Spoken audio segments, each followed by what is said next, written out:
حضرت خواجہ حسن بصری رحمۃ اللہ تعالی علیہ نے ایک جنازے میں شرکت کی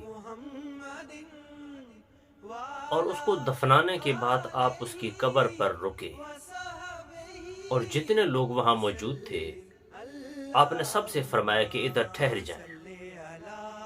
وہ سارے وہاں ارد گرد کھڑے ہو گئے۔ آپ نے پھر ان سے پوچھا کہ اگر اس بندے کو اللہ تعالیٰ اب اجازت دے دنیا میں آنے کی تو یہ دنیا میں آ کر کیا کرے گا؟ تو سارے بولے اس کو جتنی زندگی مل گئی، 1 دن کی، 2 دن کی، 1 گھنٹے کی، 10 گھنٹے کی، جی ہر آن ہر سیکنڈ اللہ کی عبادت کرے گا۔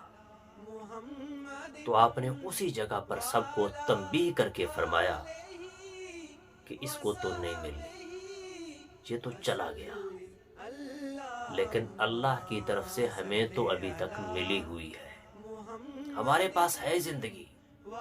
ہمیں چاہیے کہ ہم اللہ کی عبادت میں لگ جائیں۔ وہ تو گیا، وہ نہیں آ سکتا، ہمارے پاس تو زندگی ہے، ہم عبادت کر سکتے ہیں۔ تو اس لیے یہ زندگی کی سانسیں جتنی دیر تک میرے اور آپ کے پاس باقی ہیں، ان سے نفع اٹھاؤ اور اللہ کی عبادت میں لگ جاؤ۔